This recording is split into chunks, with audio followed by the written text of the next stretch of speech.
valor del agua en la agricultura? Es muy alto este valor. Vamos a hablar de ello con Jaime Lamo de Espinosa, catedrático emérito de la Universidad Politécnica de Madrid, ministro de Agricultura en los años 79 al 81 con el gobierno de Adolfo Suárez y también expresidente de FAO. Bienvenido a iWater. Señor Lamo de Espinosa, imaginemos 2050, previsión, una superpoblación de más de 9.000 millones de habitantes, pero con la misma superficie de terreno, de producción y con una escasez de agua considerable. Ante este panorama tan desalentador, ¿cómo vamos a afrontar este reto, señor Lamo de Espinosa? Pues, hay que forzar la agricultura. Es decir, cada vez vamos a tener menos hectáreas per cápita, porque cada vez las personas van a ser cada vez mayores, y vamos a tener menos metros cúbicos de agua per cápita.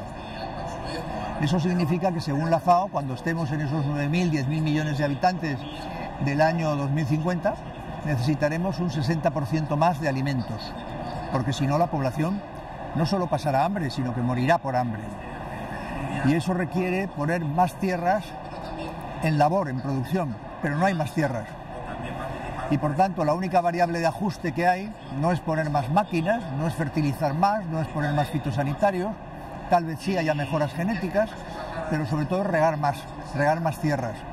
Y eso significa dedicar más agua de la que se dedica hoy a la agricultura. Hoy en el mundo se dedica aproximadamente el 70% del agua, en España menos, el 60% del agua consumida.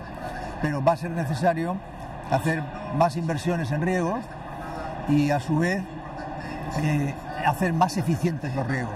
Es decir, que se utilice menos agua, siendo de regadío, cada vez menos agua para producir más producción alimentaria.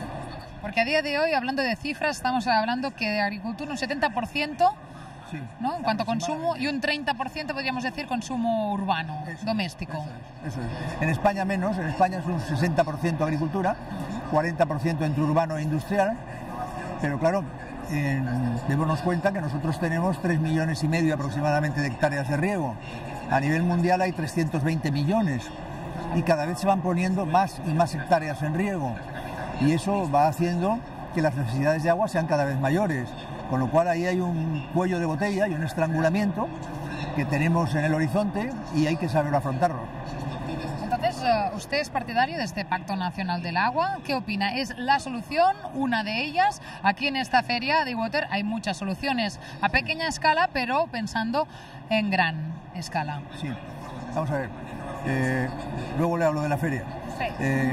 En relación con el Pacto Nacional del Agua, yo lo he defendido desde hace muchos años, desde hace mucho, pero es que creo que a medida que el cambio climático avanza, se hace más sensible, la gente es más consciente de que el cambio climático ha venido y ha venido para quedarse y cada vez va a ser más agudo. Este año 2016 ha sido probablemente el año más cálido que ha sufrido España desde hace mucho tiempo.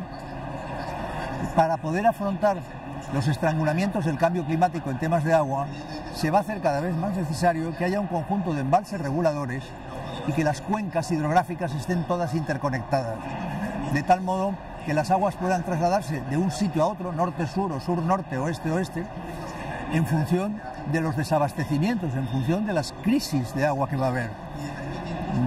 Por ejemplo, para que no creamos que es que las crisis de agua estoy hablando de ellas y no llegan, en California en este momento está pasando por una crisis hidráulica de proporciones desconocidas. Millones de hectáreas de riego de California se están dejando de regar y hay un problema de gestión de aguas muy grave. Por tanto, el Pacto Nacional del Agua, el Pacto de Estado del Agua, yo creo que es una de las soluciones, probablemente muy importante, quizá la más importante, pero es una. Y luego me preguntaba usted a nivel micro. También, ¿no?, con ferias como esta, primera edición, esperemos que sirva de mucho, ¿no?, que también dentro de esta resiliencia a la que también hemos de encabir a España en sus épocas, pues vamos en buena dirección, ¿no?, de poder juntar esfuerzos. Yo creo que es una gran idea la feria. Creo que, por lo que he podido ver, aquí hay muchas soluciones a nivel micro, a nivel empresarial, a nivel urbano y a nivel de riego que deben aprovecharse. Porque tenga usted en cuenta que aproximadamente un 30% del agua que circula por las redes urbanas se pierde. Y lo mismo sucede con el agua a nivel agrícola. También a nivel agrícola no es lo mismo regar en riego a manta, que se pierde mucha agua, que en riego por goteo. Hoy ya tenemos más, alrededor de un 40% en riego por goteo, que está muy bien, pero hay que seguir siendo más eficientes. La eficiencia en el uso del agua va a ser una de las claves del futuro, y para eso las soluciones son soluciones micro, son soluciones a nivel de instalaciones. Instalaciones, tecnología puntera, inteligente, vemos mucho... Internet, muchos ejemplos. Los drones, en fin, todo ese mundo tiene que incorporarse. Vamos a implementarlo todo y esperemos que también goce de esta primera edición, una feria desde Barcelona, pensando en el mundo. El agua, nuestro recurso más escaso, sí, pero es nuestro derecho y vamos a procurar por él. Es que lo que acaba de decir, lo del derecho, es muy importante, porque antes todo el mundo pensaba que el agua era un bien libre, que todo el mundo podía disponer de él. Se ha convertido en un bien económico y habrá que ponerle límites, porque el agua es un derecho de los seres humanos. Igual que la FAO proclamó hace años que la alimentación es un derecho de la humanidad, el agua también. Pues muchísimas gracias por este mensaje y vamos a luchar por ella. Muchas gracias. Hasta la próxima, gracias.